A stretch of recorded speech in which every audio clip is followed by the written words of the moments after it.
Okay, so we're almost done with Unit 2. Um, Today we're going to focus on the classical civilization of China. Um, you know, there is a lot to remember for China, but I think there are some consistencies, whether you're talking about the early dynasties or the later dynasties. So before we talk about the classical era, let's go back to Unit 1 and let's kind of review the earlier Chinese dynasties. So the Shang dynasty was the first dynasty that we learned about, 1600 BCE. Remember, that's when we start to see oracle bones. That the bones of animals were used to record trade items. They were also used by mystics to foretell the future. They would kind of interpret the cracks of the bone. Don't forget the Chinese practiced ancestor veneration early on and later on, where ancestors were seen as kind of looking down and aiding and helping those who are living. Silk was the earliest trade item, or one of the early important trade items. And we know that there was this belief in the afterlife. In addition to ancestor veneration, we know that kings were interred in tombs similar to the Egyptians, right? So that's the Shang dynasty. I would remember oracle bones and ancestor veneration. The next dynasty, and this is one I would definitely remember, would be the Zhao. Think of Shang Zhao, SZ, right? 1100 to 256 BCE, right around, kind of right in that, the end of the Zhao would be kind of in the middle of the Roman Empire. It's during the Zhao dynasty where we see the introduction of the mandate of heaven. It's a very simple concept that the Chinese believe that the ruler, their power came from God, and the ruler believed that too, and it was used to justify conquest. But rulers had to rule benevolently or kindly. If they didn't, they could be overthrown, and those who overthrew the corrupt king would argue that, again, it was a mandate of heaven that God was not justifying, or at least justifying, the overthrow. We start to see the use of pictographs, right? Early Chinese writing. And the Zhao introduced the iron tool and the iron weapon. Again, prior to this time, we're seeing mostly bronze tools and weapons. And now we start to see iron tools. And Confucianism. We kind of talked about it earlier. Now we're going to kind of talk about it again. But it's this philosophy. It's a way of life. It's not a religion. It's definitely not a religion. It's a way of life. It's a way of governing, and it kind of emerges during an era of chaos called the Warring States period. And we're going to kind of go into it a little bit now. All right. So Confucius was a philosopher, a scholar, and he develops an ethical system. His writings were known as the Analects, and he emerges around 300 BCE. And it's a really simple concept. He believed that people, especially rulers, need to treat each other with respect, and vice versa, right? He introduces the idea of the golden rule, right? Do unto others as you would want done to yourself, right? Also, he establishes the concept of filial piety, and that's this idea that you have to respect your elders. Also, tradition, respect tradition, and practice ritual. Um, this is still a patriarchal society, so you're not going to see women see increased rights. And elders like the grandfather or the father were always going to be respected, and daughters had to kind of cater to that and take care of the father or the grandfather. And then once the daughters were married, then obviously they would then serve their husband. So we're not seeing any increased rights for women.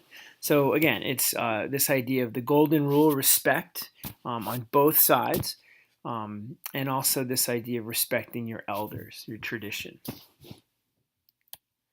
As I mentioned just a second ago, right, it was expected the ruler would rule with kindness and respect. And the people would show loyalty, that the people would in turn respect the ruler and not question the ruler.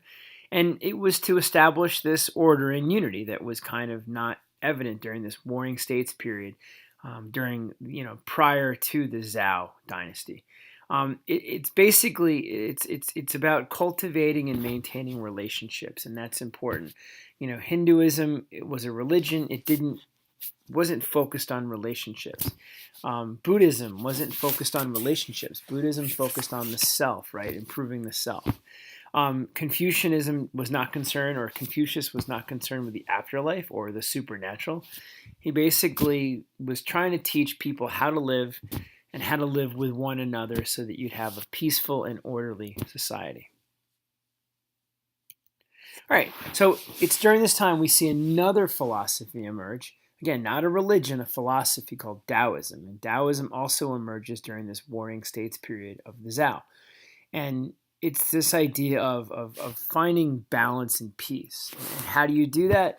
Well, the leader or founder, Laozi, believed that through meditation and devout meditation and thought, you could eventually achieve some superhuman powers and even immortality. Meditation was the key here, like Buddhism, that in order to kind of achieve this peace, I wouldn't say enlightenment, right? It was more about achieving peace. You had to meditate and let go of things. And that was the idea of letting things take their natural course in life. Living in harmony with nature, focusing on what was in front of you, not what was going to be in front of you or what was behind you. And most important, being true to oneself and not living up to other people's standards. And with that, you achieve this balance, or this yin and yang. That was kind of the symbol of Taoism. So a lot different than Confucianism, but the purpose was, again, to achieve kind of a peaceful world. And you had to kind of do it on your own. I wouldn't say this focused on relationships. This was more like maybe Buddhism, in the sense that you were trying to achieve this inner peace, this inner quiet. All right, the next dynasty. So we're now in the classical era, 359 to 207 BCE, and we see the emergence of the Qin dynasty.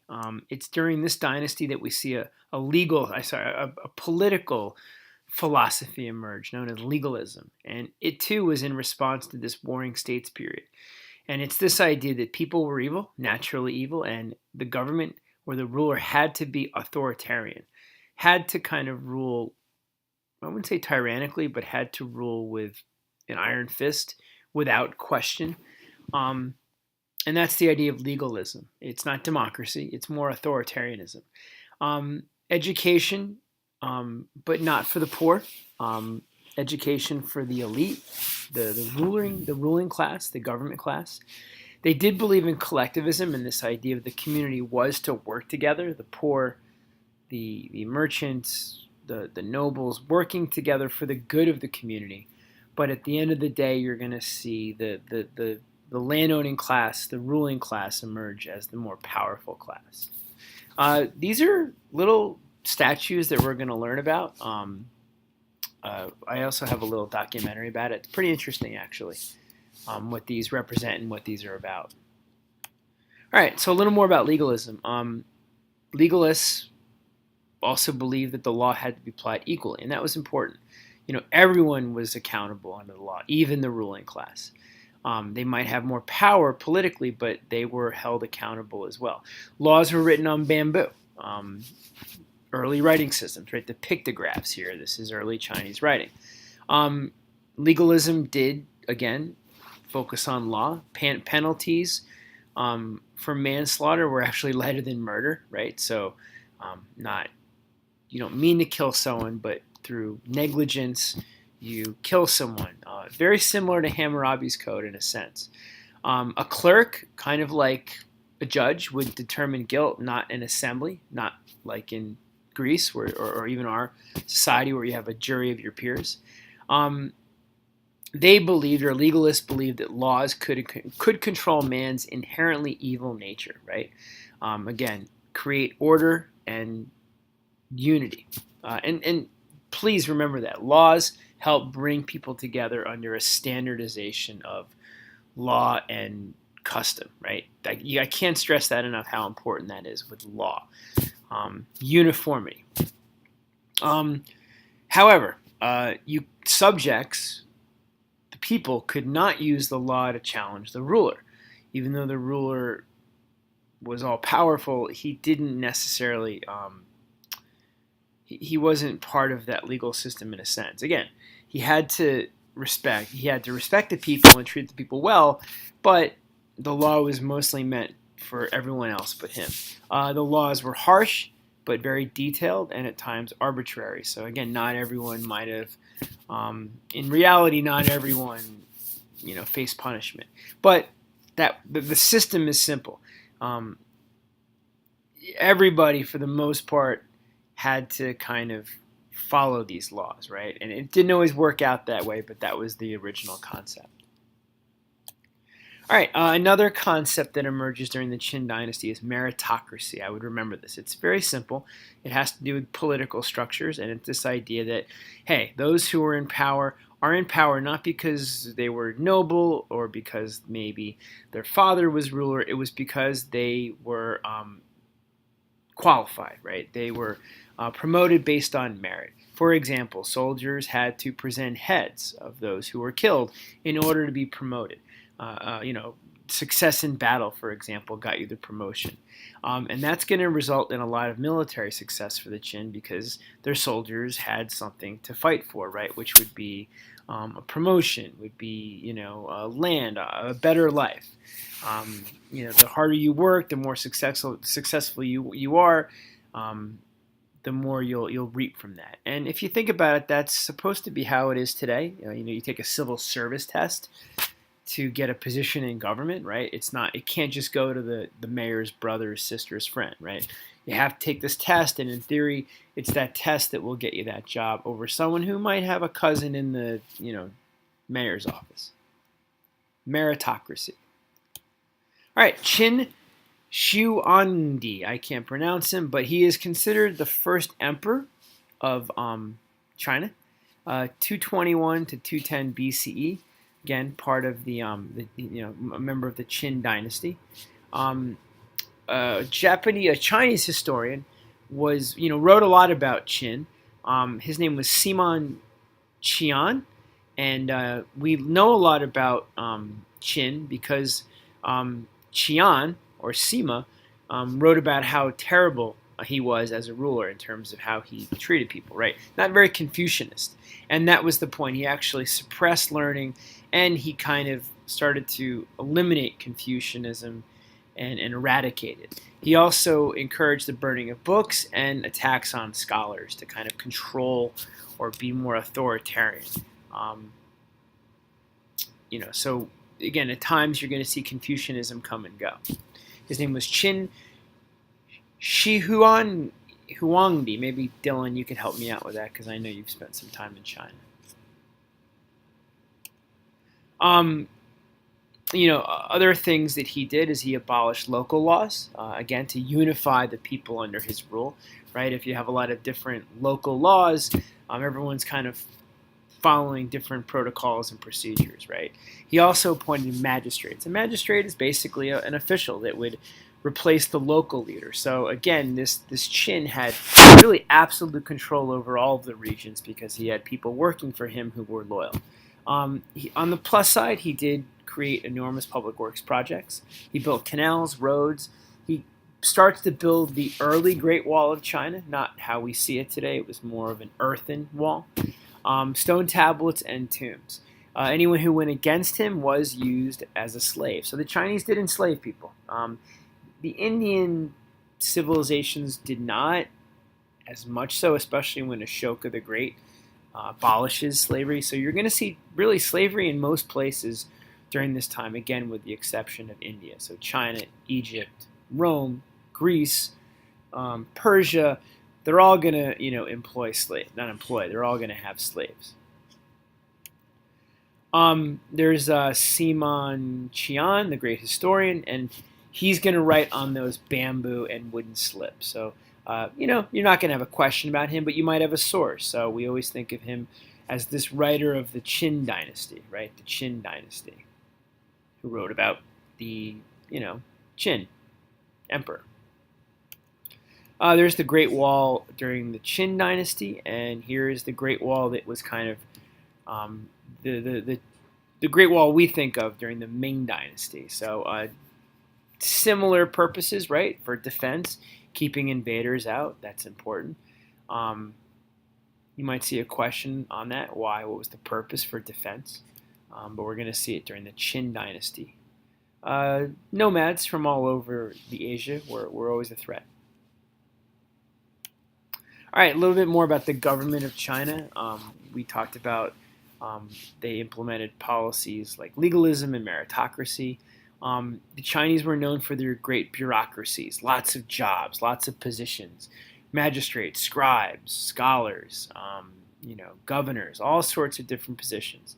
And again, there was always a central ruling place, a city with a king or a ruler, and then below him would be all these government officials. The emperor usually had a prime minister who was kind of a president in a sense, who would govern day to day. Lots of different departments, like we have, a defense department, we have an education department. They had a military department. They had a revenue department, like a treasury as well. There were 40 military, regiments, perhaps, commanderies. Each had a governor and a military commander. So think of it as military fortresses or bases, military bases. So very organized militaries, and that helped them really expand, right? They were, the Qin especially, and the Han, you're going to learn about the Han, were great conquerors. All right, how about social stratification? On top, you had your aristocrats, your landowners, your government officials who were well educated. You also had your scholars and soldiers just below that.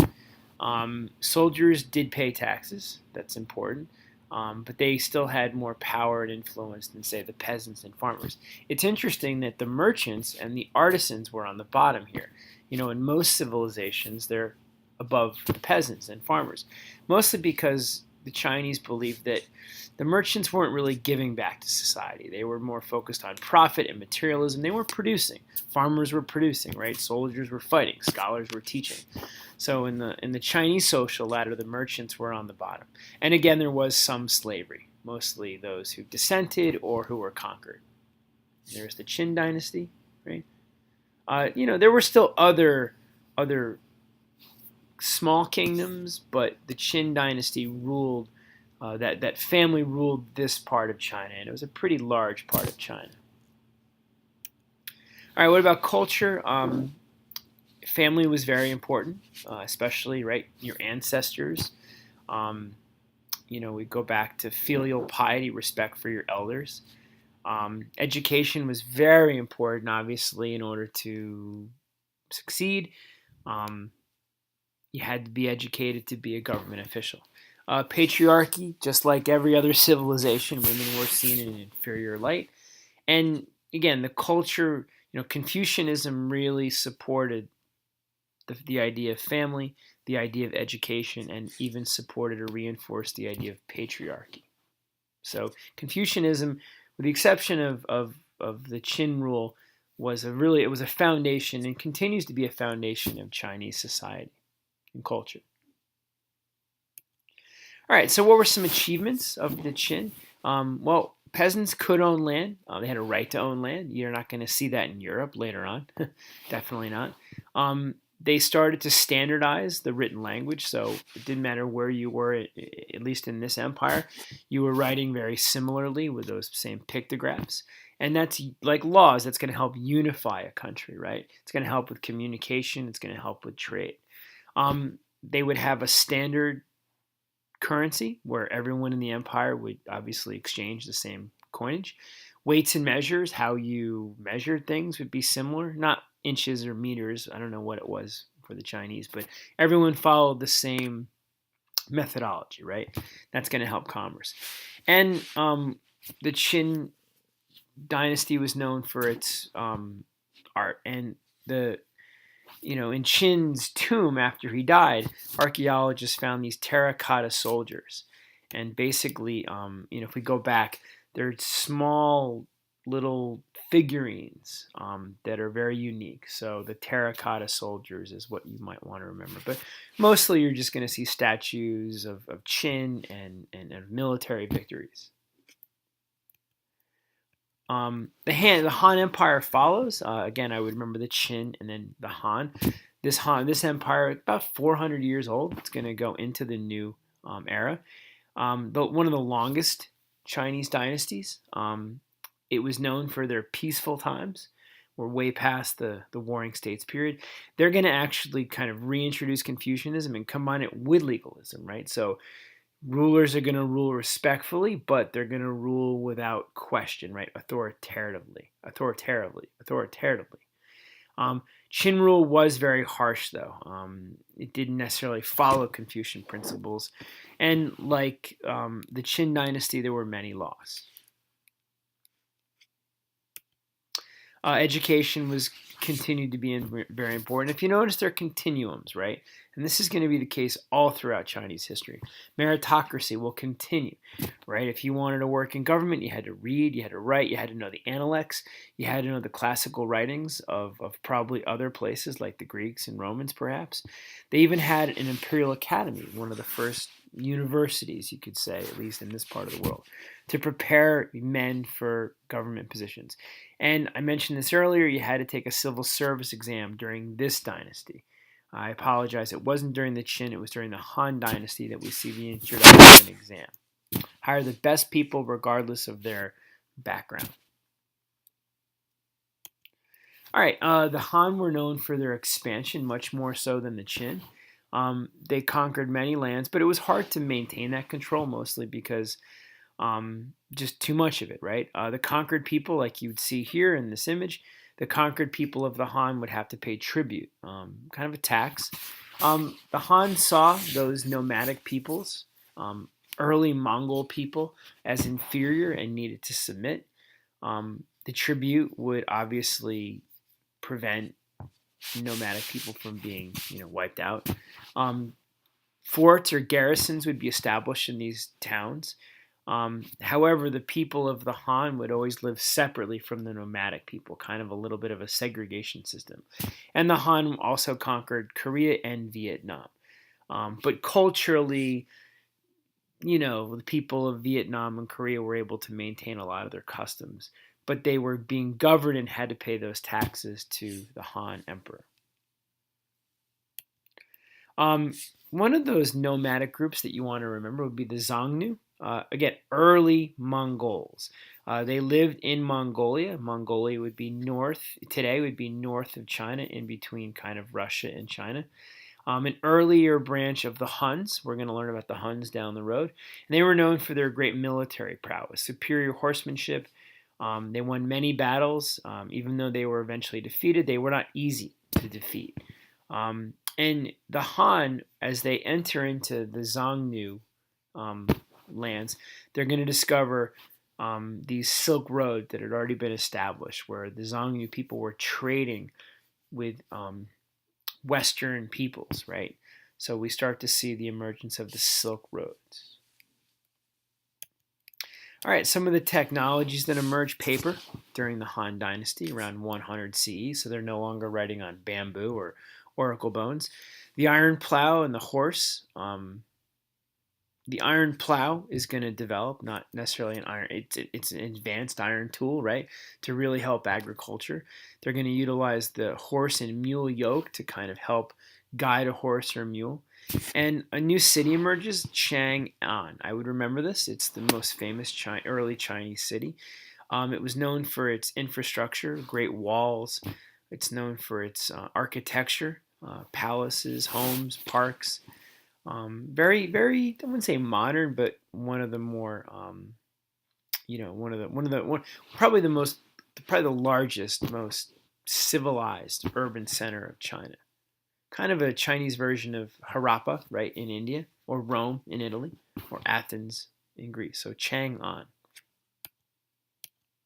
And there's Chang'an, that's a depiction, right? Surrounded by the mountains, walls on the side, and looks like a center here, right, for the government.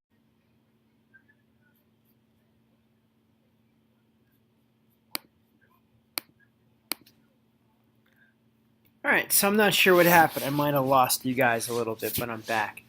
So I was mentioning the technology advancements of the Han, right? Paper is invented.